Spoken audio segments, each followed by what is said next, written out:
اللقطات داخل عنابر سجن ترى وداخل الطرقات. طبعا سامحونا اللي صور ما عندوش مش مصور برامج فعشان كده اللقطات مش محترف. دي لقطة كانت لغرفة احمد عز. احمد عز بعد ما سحب، كان اخر حاجه اتسحبت من غرفه احمد عز وقلت لحضراتكم عليها في محطه مصر اللابتوب الخاص بيه، ودي كانت اخر حاجه اتسحبت. كل حاجه بتقل يوم بعد يوم.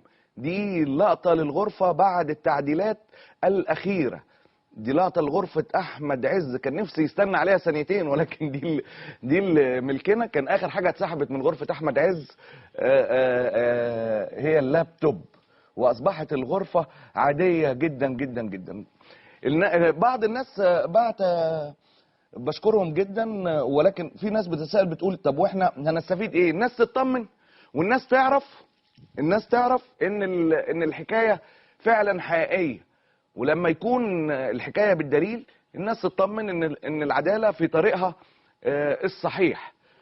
دي جوله داخل السجن، مش هفضل اقول بقى كل مره لاول مره. لكل ده ملعب التنس اللي في سجن ترى، اللي بيتلعب عليه مباراة التنس بين الكبار.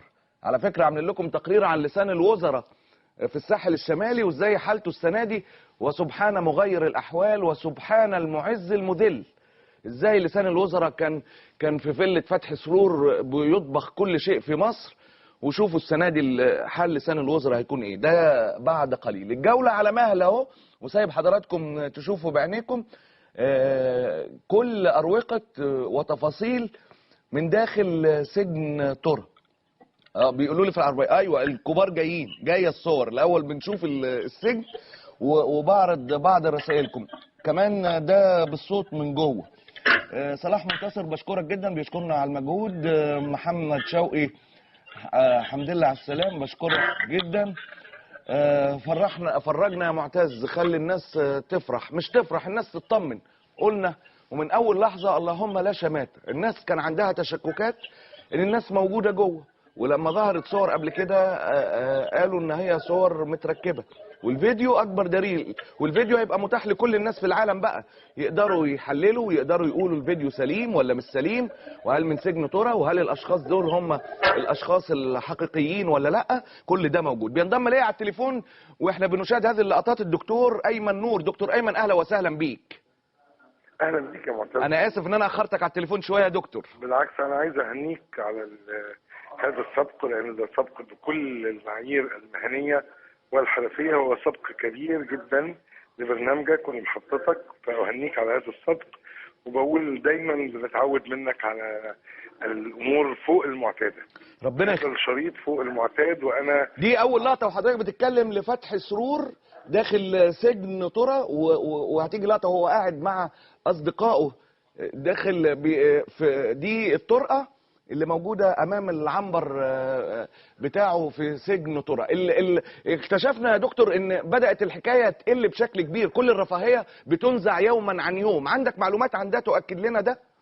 أنا عندي معلومات ليها علاقة بالقرار اللي كان اتخذه رئيس نيابة جنوب القاهرة، وأنا كنت أشرت إليه أيضا في مداخلة معاك على التليفون. أيوه. إن هو كان فيها أمر بنقل هشام طلعت مصطفى إلى زنزانة واحدة مش عدة زنازين زي ما هو كان موجود قبل كده. أيوه. وتم تخفيض بعض الامتيازات اللي كانوا واخدينها، زي حق في كميات كبيرة جدا ملابس.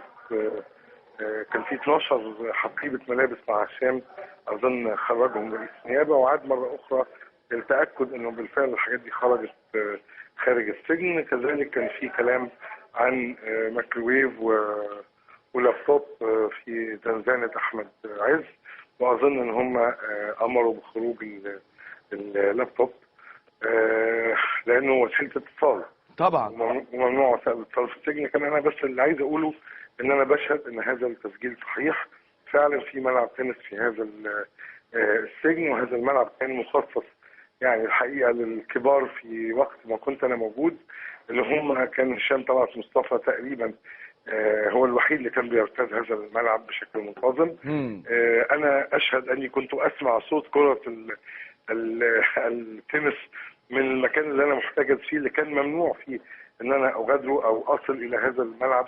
ما شفتوش غير مره واحده في حياتي اثناء مروري الى جواره، لانه هو كان بيؤدي الى مسجد السجن، وانا كان ممنوع عليا دخول مسجد السجن، فبالتالي كان ممنوع عليا دخول او رؤيه هذا الملعب. لكن انا اشهد فعلا في ملعب، وان هذه الصور حقيقيه، وان هذا هو سجن مزرعه الصوره كما رايته وكما اعلمه. اهنيك مره ثانيه وثالثه ورابعه على هذا النصر المهني والحرفي والاعلامي.